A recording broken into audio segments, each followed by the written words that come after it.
Interactive ایکسٹروڈ tool کے بعد جو ہمارے پاس ٹول ہے وہ انٹریکٹیو ڈراپ شیڈو ٹول ہے. یہ کس طریقے سے کام کرتا ہے اس کو دیکھنے کے لیے میں یہاں ایک اپنے اسکرین کے اوپر ایک شیپ بنا لیتا ہوں. پالیگون ٹول میں نے یہاں سے لیا اور اس کے کارنرز کو تھوڑا انکریز کر دیا اور ایک پالیگون شیپ میں نے یہاں بنا لی. ہیگزنل شیپ ہے جیسے شہد کے چھتے کے اندر جو مکھیوں کے چھتے کی شیپ ہوتی ہے وہ شیپ میں نے یہاں سے بنائی ہے اور اس کے اندر کلر فل کر دیا اور اس کی آؤٹ لائن کو جو ہے میں تھوڑا سا یہاں سے انکریز کر دیتا ہوں.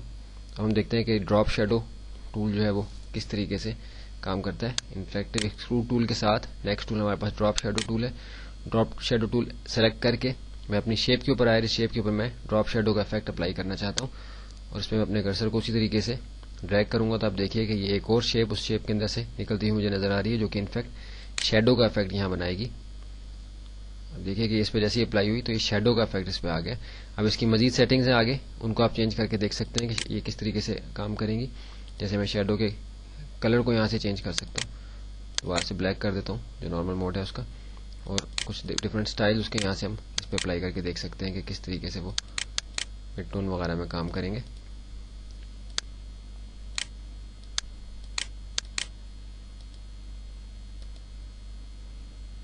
دیکھیے کہ شیڈو کا افیکٹ جو ہے وہ left right top bottom flat shadow مختلف قسم کے سٹائل اس پہ اپلائی ہو رہے ہیں.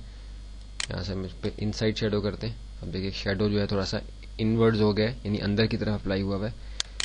مڈل میں کریں گے تو آپ دیکھیے کہ مڈل میں آؤٹ سائڈ کریں گے تو ایکچوئل شیپ سے بھی اس کے سائز سے بھی باہر کی طرف یہ شیڈو جو ہے یہ بڑا ہو گیا. انورس کریں گے تو آپ دیکھیے کہ شیڈو انورس ہو گیا.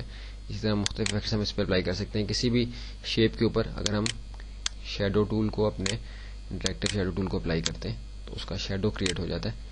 اب دیکھیے کیونکہ ہمارے سرکل کے اندر کوئی بھی فل نہیں تھا, کوئی بھی کلر یہاں فل نہیں ہوا تھا, اس لیے کوئی شیڈو ہمیں یہاں نظر نہیں آ رہا. اب دیکھیے کہ جیسے میں نے کلر فل کیا تو آپ کو شیڈو کلیئر نظر آ رہا ہے. کلر کو ریموو کر کے ہم دیکھتے ہیں کہ آیا یہ آؤٹ لائن کے اوپر اس کا کوئی افیکٹ ہوتا ہے یا نہیں.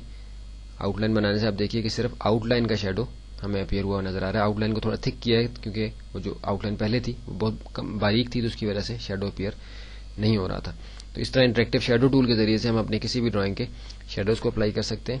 اور یہ جو انٹریکٹیو ٹولز کا سیٹ جو ہم نے کیا ہے ان ساروں کے بارے میں پہلے بھی ہم نے بات کی اس بارے میں کہ کسی بھی افیکٹ کو ختم کرنے کے لیے آپ اپنی شیپ کے اوپر اگرچہ وہ ہمارا کوئی بھی ٹول ہو, اس کے اندر کاؤنٹر ٹول ہو, ڈسٹارٹ ٹول ہو, انویلپ ٹول ہو, ایکسٹروڈ ٹول ہو, ان ساروں کو اگر ان ساروں میں سے اگر کسی کو ہم نے اپنی شیپ پہ اپلائی کیا تو کسی بھی وقت ہم اسی ٹول کو سلیکٹ کر کے اپنی شیپ کو جس پہ ہم نے افیکٹ اپلائی کیا ہے سلیکٹ کر کے یہاں سے وہ اس کا جو افیکٹ ہے وہ کلیئر کر سکتے ہیں. جیسے کہ آپ دیکھیے کہ کلیئر ڈراپ شیڈو یہاں لکھا ہوا نظر آ رہا ہے. جیسے میں نے کلیئر ڈراپ شیڈو کیا تو میرا ڈراپ شیڈو وہاں سے ختم ہو گیا. سوری یہ دوبارہ یہاں اپلائی ہو گیا. اپنی اس شیپ کے اندر میں گیا ہوں, اس کو کلیئر کیا ہے اور اپنے سرکل شیپ کے اندر آیا, شیڈو ٹول کے اندر آیا اور میں نے اس شیڈو کو یہاں سے کلیئر کرنا ہے. یہ میں نے کلیئر کر دیا تو آپ دیکھیے کہ میرا شیڈو جو ہے یہاں سے ختم ہو گیا. اس ٹول کے بعد ہم نے اپنا پینٹ بکٹ ٹول دیکھنا ہے اور اس کے اندر آئی ڈراپر ٹول ہمارے پاس ہے, وہ ہم نے دیکھنا ہے. وہ ہم اپنی اگلی ویڈیو کے اندر دیکھتے ہیں کہ وہ کس طریقے سے کام کرتا ہے.